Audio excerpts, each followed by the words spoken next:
everyone, and welcome to Bay Sunday. I'm your host, Sydnie Kohara, and today we're going to focus on books, ideas, and the passion and craft of writing.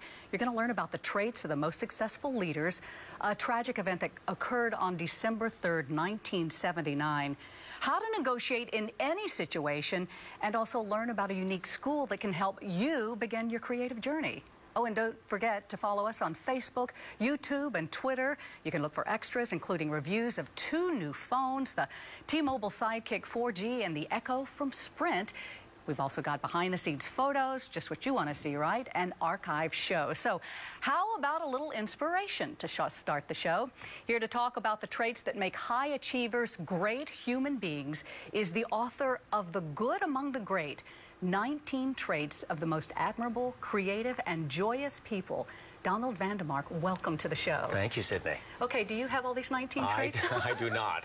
I wish I did. The one I work on hardest, I guess, is being autonomous, which is the first trait in the book, which is about being deeply self-accepting and then crafting a life that reflects you, your internals. And this was something I didn't believe in. I always thought you had to work, work, work, and go where the jobs were. And people like Bill Bradley, the former senator from New Jersey, and Jim Barksdale, the guy who ran Netscape, they all said, no, no, no. Your externals of your life ought to reflect your internals. Well, you know, you were once a journalist. You interviewed many great and successful people. Some were nice, some not so nice. What was the difference?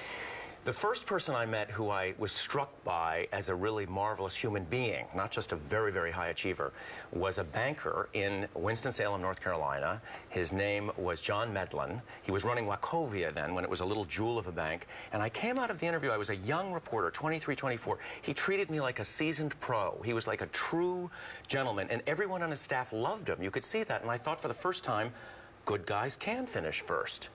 So that made me interested in the whole subject. Nurture or nature, are we born with this, or can we learn to be great and caring and a good person? This is the question most people turn over in their minds. And yes, nature matters. Your DNA definitely matters. Nurture matters. How good your parents are and your upbringing, how strong and supportive, definitely matters. But I also believe, as Stephen Covey believes, and that is choices. So your individual choices, you do have some control over your own destiny. So if you are willing to work on yourself and pay attention, and I hope maybe buy the book and see the 19 traits of these magnificent human beings, not just high achievers, but magnificent human beings, you can improve your lot in life. What are a couple of the other traits? One, you talk about knowing yourself, you know, really understanding who you are and then celebrating and being that person. Yes, here's another one.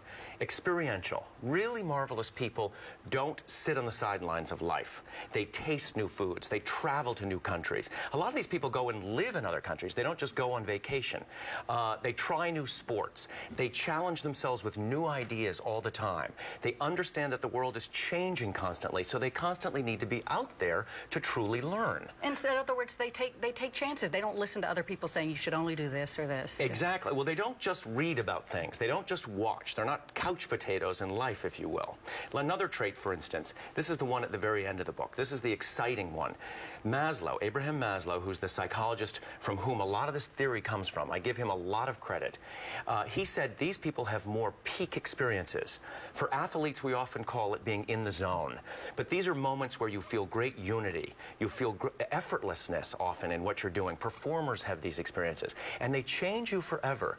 These people tend to have a lot more of these experiences. You hear from Bill Bradley, again, the senator. You hear from 2 women polar explorers who crossed Antarctica on skis. One of the people that you mentioned, though, is Meryl Streep. You say she has, can you believe this, all 19 of these traits. What is it about Meryl? Well, I think most people love her as a great actress. And then they often see her at these award shows because she wins so many awards, and she'll get up there and she'll talk in the most authentic, genuine, loving way about the world and how she feels for the world and subjects much beyond Hollywood.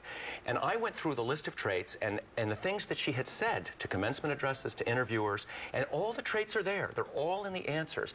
And then a friend of mine knows one of her sisters-in-law, and of course I asked the inevitable question, what is she really like? And this sister-in-law says that she's the best aunt to her children. She's the person at family events who's the first to help with the dishes. She's just a really good egg. quick advice for anyone who wants to be better and be a more successful person and leader? Yes. That is to, first of all, understand what the traits are and then identify people in their lives. They're the people they admire. All of a sudden, when you read this, you'll understand why you admire them. Then the real trick is bring them into your life. Work with them. Have them as friends. Bring them into your family, and they can't help but rub off on you. Great advice. Donald Vandermark, great to have you on Bay Sunday today. Now, his book is called The Good Among the Great, 19 Traits of the Most Admirable, Creative, and Joyous People. You'll find it at your local bookstore and online. And for more information, check out Donald's website at donaldvandermark.com. Coming up on Bay Sunday, a former naval officer remembers a terrorist attack that changed her life. We'll be back.